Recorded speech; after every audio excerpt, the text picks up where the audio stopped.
Assalamu alaikum. Today we will study about angiosperms. Angiosperms is the last group of kingdom Plantae. It is highly advanced class or highly advanced group of kingdom Plantae. Why it is called as advanced? आप इसमें देखेंगे इसकी जो body होती है well developed होती है ना, वेल डेवलप्ड बॉडी होती है। वेल डेवलप्ड यानी इसके जिस्म के हर हिस्से इसके अंदर पाए जाते हैं, कोई ऐसा हिस्सा है जो मिसिंग नहीं होता है। अब इसकी मीनिंग देखेंगे। एंजियोज मीन्स होता है इनक्लोज, एंजियोज यानी इनक्लोज। स्पर्मा मीन्स सीड, मतलब क्या हुआ, ऐसे पौधे जिनके अंदर बीज ढके हुए होते हैं, जिसको उर्दू में आपने पढ़ा है बंद बीजा नबातात, है ना, बंद बीजा नबातात। इसी को इंग्लिश में कहते हैं angiosperms, close the seeded plant, है ना। Seeds are enclosed in the fruit या ovules are enclosed in the ovary. Ovule यानी बैजा, बैजा जो बैजादान के अंदर होता है। जब यहाँ पर अमल बारावरी यानी फर्टिलाइजेशन होता है तो ये ओव्यूल जो है कन्वर्ट हो जाते हैं किसमें, सीड में, और ओवरी कन्वर्ट हो जाती है किसमें, फ्रूट में, है ना। तो seeds are enclosed in the fruit या ovules are enclosed in the ovary is the main character of angiosperms, जिससे एंजियोस्पर्म्स पहचाने जाते हैं। और दूसरे प्लांट्स में आप देखोगे एंजियोस्पर्म्स के अलावा जिम्नोस्पर्म में सीड तो होते हैं, लेकिन वो सीड नेकेड होते हैं, ओपन होते हैं, खुले हुए होते हैं, है ना। अब ये एंजियोस्पर्म की हैबिट देखेंगे, है ना। लोकेशन जो अभी तक मैं आप लोगों को पोजीशन बता रही थी वो टेरेस्ट्रियल रहेगी। टेरेस्ट्रियल यानी खुश्की, या इसी को कहेंगे ज़मीनी, ज़मीन पर, पूरी तरीके से ज़मीन पर पाए जाने वाले पौधे। किसी भी चीज़ के लिए पानी में नहीं जाते हैं या ये हवा में नहीं पाए जाते हैं, डायरेक्ट ये प्राइमरीली या प्रिमिटिवली अडॉप्टेड टेरेस्ट्रियल हैबिट मीन्स, यानी कि शुरू से ही, इब्तिदा से ही इनकी टेरेस्ट्रियल हैबिट होती है ना। ये खुश्की पर पाए जाने वाले पौधे होते हैं। अब नेक्स्ट पॉइंट देखेंगे इसमें, इनका हेट्रोमॉर्फिक अल्टरनेशन ऑफ जनरेशन है। क्या बताई थी मैं, हेट्रोमॉर्फिक यानी कि दो तरीके का, heteromorphic alternation of generation. Alternation of generation यानी क्या, यानी कि इनकी जो दोनों जनरेशन होती है, कौन कौन सी जनरेशन, स्पोरोफाइटिक जनरेशन और गैमेटोफाइटिक जनरेशन। ये दोनों जनरेशन एक के बाद दिगरे आती है ना। स्पोरोफाइट खत्म होती है, गैमेटोफाइट जनरेशन। अब यहाँ पर आपको क्लियर समझ में आएगा स्पोरोफाइट जनरेशन यानी क्या। स्पोरोफाइट यानी जिसमें क्या होता है, रूट, स्टेम एंड लीफ, ये स्पोरोफाइट जनरेशन। और गैमेटोफाइट यानी क्या, जहाँ पर फ्लावर, फ्रूट और सीड, है ना, ये चीज़ें आप याद रखोगे, फ्लावर, फ्रूट और सीड, ये gametophyte generation, root, stem and leaf, sporophyte generation. अब तो आपको ये शॉर्ट फॉर्म समझने लगे ना, R for root, S for stem और लास्ट वाला एल फॉर लीव्स, है ना। अब इसमें देखेंगे इसका जो स्पोरोफाइट होता है, इसके कैरेक्टर्स क्या क्या होते हैं। स्पोरोफाइट डिप्लॉइड होता है, दूसरा डोमिनेंट होता है, और तीसरा ऑटोट्रॉफिक होता है। ये सब के मीनिंग मैं एक बाद एक समझाती हूँ ये क्या है। और इंडिपेंडेंट होता है। अभी तक तो आप ये सब सुने हैं, आप इससे आप फेमिलियर हो चुके हैं, आप जानते हैं। डिप्लॉइड यानी क्या बताई थी, डायमीन्स 2 यानी कि 2n नंबर क्रोमोसोम, या इसे कहेंगे 2 सेट ऑफ क्रोमोसोम। मतलब ये ऐसे ऑर्गेनिज्म है जिनके अंदर क्रोमोसोम की 2 सेट होते हैं, डबल होती है जोड़ी। जैसे हमारा क्रोमोसोम नंबर 46 है, हर लिविंग ऑर्गेनिज्म का क्रोमोसोम नंबर अलग अलग है। जैसे एलियम सेपा, प्याज का नाम है, अनियन का बॉटनिकल नेम है, उसका क्रोमोसोम नंबर 11 है। ऐसे ही हर एक का रहता है। तो ये क्रोमोसोम जो होते हैं डबल होते हैं जब बॉडी के अंदर, तो उनको कहा जाता है डिप्लॉइड ऑर्गेनिज्म, है ना। इसके बाद डोमिनेंट, डोमिनेंट यानी गालिब आने वाला, जो यहाँ पर कैसे है, जो ज़्यादा अरसा तक रहेगा, है ना, ज़्यादा अरसा तक ज़िंदा रहने वाला, ज़्यादा टाइम। हम देखते हैं ना बचपन से हमारे बूढ़े होने तक, आप देखोगे जब आप बूढ़े हो जाओगे, जो एक पौधा आप देखते आ रहे हैं, जैसे नीम है, बरगद है, पीपल है, ये सब पौधे आपकी उम्र ख़त्म हो जाएगी, आप मर जाएंगे, वो जिंदा हैं, तो बहुत ज़माने तक रहते हैं। उनका जो स्पोरोफाइट बॉडी यानी उनके जड़, तना और पत्ते, इसीलिए स्पोरोफाइट डोमिनेंट कहलाएगा। उसके बाद है autotrophic. Auto means self, trophic यानी फूड लेवल, यानी ये अपनी ग़िज़ा खुद तैयार करते हैं, जिसको उर्दू में आपने क्या पढ़ा है, खुद कफील। जो अपनी ग़िज़ा खुद तैयार करते हैं उनको कहा जाता है खुद कफील, है ना। उनके अंदर पत्तियों में क्लोरोफिल पिगमेंट होते हैं जिससे फोटोसिंथेसिस के प्रोसेस से वो अपने फूड प्रिपेयर करते हैं। फोटोसिंथेसिस शुआई तरकीब, जिसको आपने उर्दू में पढ़ाई, जिसमें पौधे क्या करते हैं, जो सब्ज़माइना यानी क्लोरोफिल होता है उसमें सूरज की रोशनी जज्ब होती है ना। Solar light is absorb and converted into chemical energy. वो लाइट एनर्जी रहती है जो सन से आती है सॉइल मिट्टी पर, पौधों पर, और वहाँ से वो लाइट एनर्जी कन्वर्ट होती है केमिकल एनर्जी में। तो इस तरीके से अपनी ग़िज़ा खुद बनाते हैं। हम नहीं बना सकते ना। हम अगर धूप में खड़े रहेंगे तो थोड़ी देर के बाद पसीना निकलने लगेगा, चक्कर आने लगेगा और गिर जाएंगे। अल्लाह ने हमको इससे महरूम रखा है। हमारे पास क्लोरोफिल पिगमेंट नहीं है हमारे सेल में। जब भी एनिमल सेल आप बनाओगे उसमें क्लोरोप्लास्ट नहीं रहेगा, प्लांट सेल में क्लोरोप्लास्ट रहता है। अगर हमारे पास भी क्लोरोफिल होते तो दुनिया की इतनी सारी झंझट ही नहीं होती। हम भी धूप में खड़े हो जाते, हमको भी एनर्जी मिल जाती। दुनिया की हर चीज़ एनर्जी से चलती है। उसके बाद है इंडिपेंडेंट। इंडिपेंडेंट यानी आज़ाद। किस तरीके से आज़ाद, मतलब कि ये गैमेटोफाइट के ऊपर डिपेंडेंट नहीं होता है और स्पोरोफाइट अपना खुद लिविंग करता है। उसको किसी भी जगह पर गैमेटोफाइट के सहारे की ज़रूरत नहीं होती, इसीलिए उसको कहते हैं इंडिपेंडेंट। अब देखेंगे इसका गैमेटोफाइट। गैमेटोफाइट इसमें होते हैं मेल और फीमेल, है ना। गैमेटोफाइट में मेल, जिसको उर्दू में आप नर पढ़े हैं, एंड फीमेल, जिसको आपने मादा पढ़ा है, ये दोनों गैमेटोफाइट में होते हैं। अब इसके कैरेक्टर्स क्या क्या हैं, सब इसके उलट आएगा। ये डोमिनेंट है तो ये रिसेसिव होगा, है ना। उसके बाद ये डिप्लॉइड है तो ये हैप्लॉइड रहेगा। आप है ना डिफरेंस से याद रखेंगे ना तो आपको आसानी से याद होगा। उसके बाद ये इंडिपेंडेंट है तो ये डिपेंडेंट है ना। उसके बाद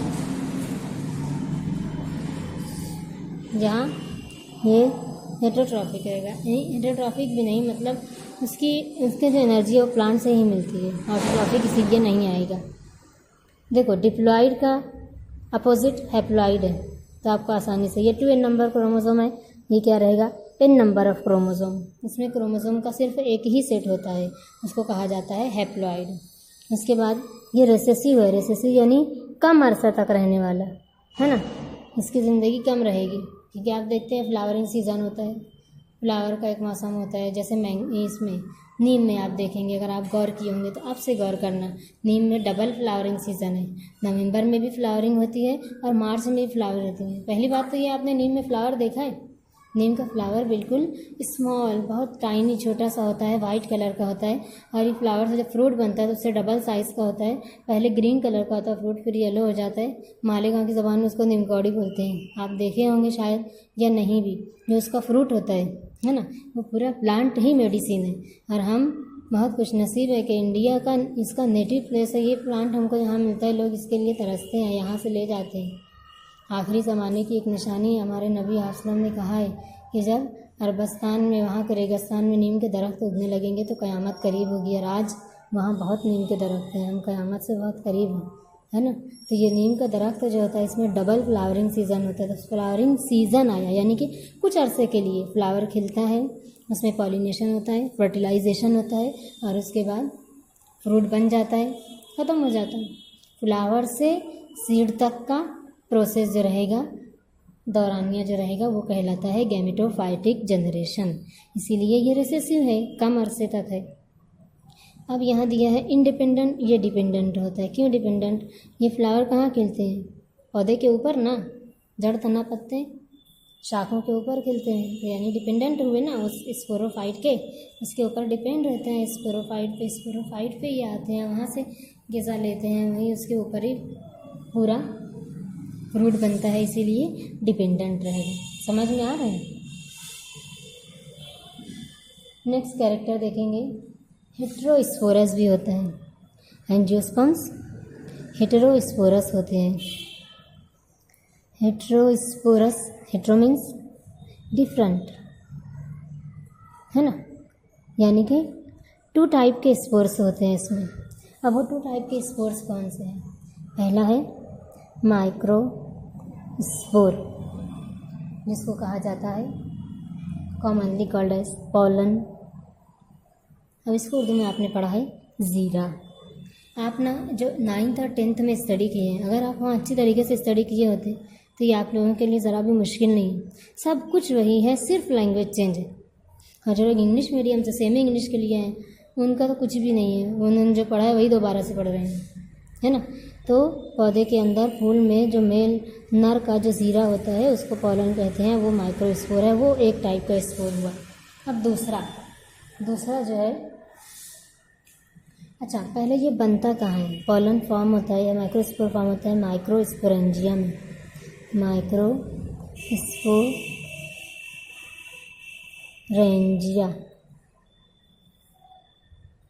माइक्रोस्पोरेंजिया है ना, इसके अंदर, या इसी को कहते हैं एंथर। ये आपको आसानी से समझेगा, जिसको आपने उर्दू में पढ़ा है ज़ीरा दान, है ना, ज़ीरा दान। जैसे आपने गुलाब का फूल देखा है, आप लोग ज़्यादातर रोज़ ही तो देखते हैं। रोज़ की सेंट्रल डिस्क पर यहाँ से जैसे इलांगेटेड हेयर लाइक और उस पर येलो कलर के जो डॉट्स होते हैं, ये जो येलो कलर का डॉट होता है, यही है ये एंथर। ये रोज़ की लीव्स ऐसे होती है ना, तो ये जो होता है ना, ये ज़ीरादान, ये इसका माइक्रोस्पोरेंजिया है, जिसके अंदर इसके माइक्रोस्पोर्स यानी पॉलन यानी वन टाइप का स्पोर यहाँ पर डेवलप होता है। हाईली स्पेशलाइज्ड स्ट्रक्चर यानी माइक्रोस्पोरोफिल या स्टैमेन पर ये डेवलप होते हैं। कहाँ डेवलप होते हैं एंथर, ये डेवलप ऑन स्टेम क्या है, हाईली स्पेशलाइज्ड स्ट्रक्चर, बहुत ख़ास किस्मों का स्ट्रक्चर बना होता है स्टैमेन, और उसके ऊपर होते हैं एंथर, और एंथर के अंदर होते हैं पॉलन। इसी तरीके से जो दूसरा स्पोर है, ये फर्स्ट था, है ना। सेकंड जो है उसको कहा जाता है मेगा स्पोर, उसको कहा जाता है, उसका जो नाम है कॉमन ओव्यूल, है ना। मेगा स्पोर को क्या कहते हैं, ओव्यूल। कहाँ बनता है मेगा स्पोर, मेगा स्पोरेंजिया यानी कि ओवरी में बनता है mega sporangia.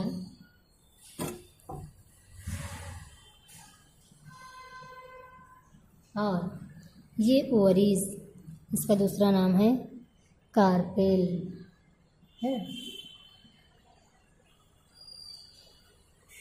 Sir mega spore यानी कि एग रहेगा, एग।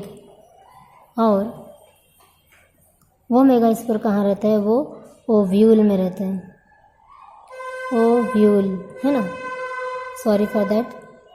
अब इसमें आएगा मेगा स्पोरोफिल, मेगा स्पोरोफिल ये रहेगा ओवरी और कार्पेल, मेगा स्पोरोफिल। देखो मैं फिगर बताती हूँ तो आपको समझ में आएगा। देखो इस तरीके से ये पूरा गायनेशियम होता है। इस गायनेशियम में ये जो सराउंडेड ओवरी है, इसका जब हम सेक्शन इसको ट्रांसवर्स कट करेंगे, इस तरीके से सर्कुलर हमको मिलेगा। इसमें आप देखेंगे मुख्तलिफ खाने रहेंगे, जैसे आप खीरा कट करते हैं या उससे आसान लेमन कट करते हैं, बिल्कुल ऐसा ही लेमन में होता है ना, ये लेमन के बीज। तो इसमें यहाँ आप देखो, ये जो बीज है ये है, ये मेगा स्पोरेंजिया, ये ओव्यूल, है ना। और ये जो लिखे हैं हमने, ये ओव्यूल, ये जो लिखे हैं ये ओवरी, तो ये ओवरी है, ये सर्कुलर है ना, जो यहाँ लंबी बताई है। और अब इसके अंदर, इस बीज के अंदर देखेंगे अगर ओव्यूल के अंदर, ओव्यूल का स्ट्रक्चर इस तरीके से होता है। ये सब आगे जाकर आप डिटेल में 12th में पढ़ोगे। इस तरीके से ये ओव्यूल होता है, डबल मेम्ब्रेन होती है। इसमें यहाँ पर एग होता है, ये कहलाता है एग, है ना, ये कहलाता है एग माइक्रोस्पोर। तो इस तरीके से ये मेगा स्पोर, ये मेगा स्पोर और ये माइक्रोस्पोर, ये 2 टाइप के स्पोर्स होते हैं इसके अंदर, जो के एंजियोस्पर्म्स कहलाता है हेटेरोस्पोरस, है ना। ये 2 टाइप के स्पोर्स, उनकी पोजीशंस बताइए। देखिए सब सेम नेमिंग है, mega spore, mega sporangia, mega sporophyll. ऐसे ही माइक्रोस्पोर, माइक्रोस्पोरेंजिया और माइक्रोस्पोरोफिल। माइक्रोस्पोरोफिल ये स्टेम है, माइक्रोस्पोरोफिल स्पोरोफिल,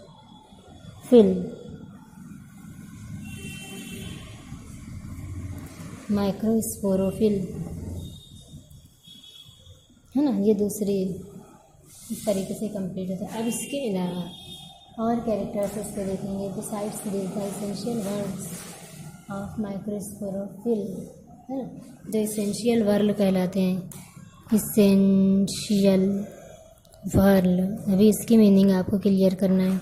इसेंशियल यानी ज़रूरी, वर्ड यानी हिस्से, है ना, ज़रूरी हिस्से जो एकदम ज़रूरी है ना। तो ये एसेंशियल वर्ड क्या है? ये माइक्रोस्पोरोफिल और मेगास्पोरोफिल हैं। माइक्रोस्पोरोफिल,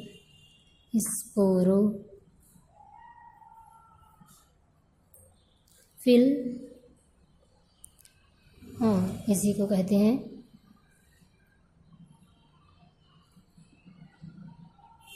एंड्रोशियम, एंड्रोशियम लिखा जाता है ना। ऐसे ही मेगा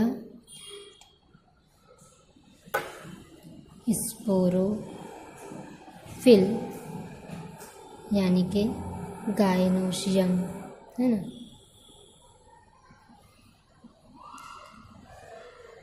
गायनोशियम। अब नेक्स्ट देखेंगे नेक्स्ट लेक्चर में।